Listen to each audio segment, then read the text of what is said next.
Welcome to the fastest academy. So তোমাদের সামনে কিন্তু আজকে একটা নিউ আপডেট নিয়ে চলে এসেছি, যেটা হচ্ছে এসএসসি জিডি রেজাল্ট আপডেট। একদম সত্যি শুনতে পেয়েছো যে কি রেজাল্ট আপডেট, কোন ডেটে রেজাল্ট হবে, কখন রেজাল্ট হতে পারে, সম্পূর্ণ কিন্তু এই ভিডিওতে জেনে নেবে। এবং ফিজিক্যালের এক্স্যাক্ট ডেট, মানে আমি যে ডেট বলবো সেই ডেটে দেখবে যে কি হয়তো রেজাল্টটা পাবলিশ হয়ে গেছে, বা হয়তো সেই ডেটেই তুমি দেখতে পারো যে কি হ্যাঁ সেই ডেটেই কিন্তু তোমাদের কি হয়ে গেছে, ফিজিক্যালের কিন্তু ডেট পড়ে গেছে। তাই কি করতে হবে, জাস্ট ভিডিওটা অবশ্যই তোমরা কি করবে, শেষ পর্যন্ত দেখবে এবং কোনো জায়গাটা স্কিপ করে দেবে না, ঠিক আছে? পুরো ভিডিও দেখো। আমরা কিন্তু ডেট নিয়ে আলোচনা করবো যে এসএসসি জিডির কখন আমাদের রেজাল্ট হবে এবং তার সাথে সাথে কিন্তু আমাদের কখন ফিজিক্যালের ডেট দেবো বা ফিজিক্যালটা কখন হতে পারে। তো চলো তাহলে সর্বপ্রথম হচ্ছে সত্যি একটা আপডেট এটা পেয়েছি, যাই হোক কোনোরকম পেয়েছি সেটা বলা যাবে না, বাট যাই হোক যেটুকুটা আমি রেজাল্ট আপডেট পাচ্ছি যে তোমাদের যে রেজাল্টটা হতে চলেছে সেইটা হচ্ছে মে মাসেই, না আজকে তো এপ্রিলে হয়ে গেল।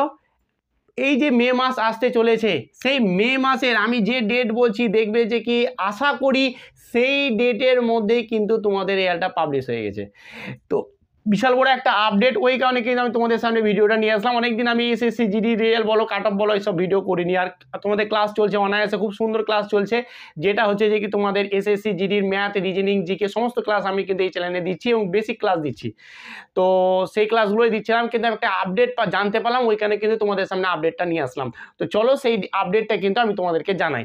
দেখো প্রথমত হচ্ছে যে কি আমাদের একটা হচ্ছে কি রেজাল্ট আপডেট, একটা হচ্ছে যে কি আমাদের ফিজিক্যাল আপডেট, যে ফিজিক্যাল কখন হবে, আর একটা হচ্ছে আমাদের রেজাল্ট কখন হবে স্যার, এটা একটু জানান। তো দুটোই আপডেট বলবো, যে তোমাদের ফিজিক্যাল কখন হবে এবং রেজাল্ট কবে। দেখো প্রথমত হচ্ছে যে কি রেজাল্ট, তোমাদের রেজাল্টটা কিন্তু মে মাসে হতে চলেছে। এবার কখন হতে হয়েছে, যতদূর সম্ভব আমি যেতটুকু জানতে পারছি তোমাদের কিন্তু সেকেন্ড উইক মানে হচ্ছে যে কি ধরে নাও যে কি 14 তারিখ, সেকেন্ড উইক থেকে থার্ড উইকের মাঝে। তার মানে ধরে নাও যে কি 14 থেকে 20 তারিখ, আমার যতদূর ধারণা মনে হচ্ছে, যতদূর আমি বুঝতে পারছি যে 14 তারিখ থেকে, আমি বলছি না এক্স্যাক্টটা বলছি, 14 তারিখ থেকে ধরে নাও যে 21 তারিখ মে মাসের 14 থেকে 21 তারিখের মধ্যে কিন্তু তোমাদের রেজাল্টের সম্ভাবনা প্রবল। মে মাসের 14 থেকে 21 তারিখের মধ্যে, এই কয়েকটা দিনের মধ্যে তুমি দেখতে পেয়ে যাবে তোমাদের রেজাল্ট হয়ে গেছে, আশা করি সেটাই।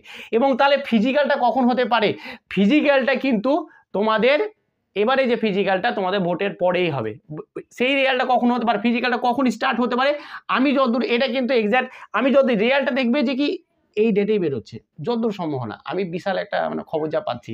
এবং ফিজিক্যাল যেটা হবে সেটা কিন্তু তোমাদের সেকেন্ড উইকেই হবে, জুন মাসের সেকেন্ড উইকে হবে, সেকেন্ড উইক অফ জুন মাস। তো জুন মাসের কিন্তু তোমাদের সেকেন্ড উইকের হওয়ার সম্ভাবনাই বেশি।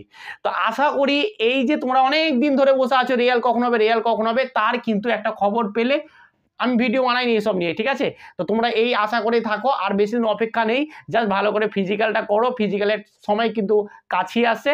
তো ফিজিক্যালটাকে ভালো করে করো এবং রেজাল্টটা পেয়ে তোমরা কতটা খুশি হলো, বা রেজাল্টটা তো পাওনি অবশ্য, পেয়ে যাবে। যাই হোক, এই যে একটা খবর পেয়ে কতটা খুশি হলো অবশ্যই কমেন্টের মাধ্যমে জানাবে। চলো আজকে এখানে, আর ভালোভাবে পড়াশোনা করো। Thank you.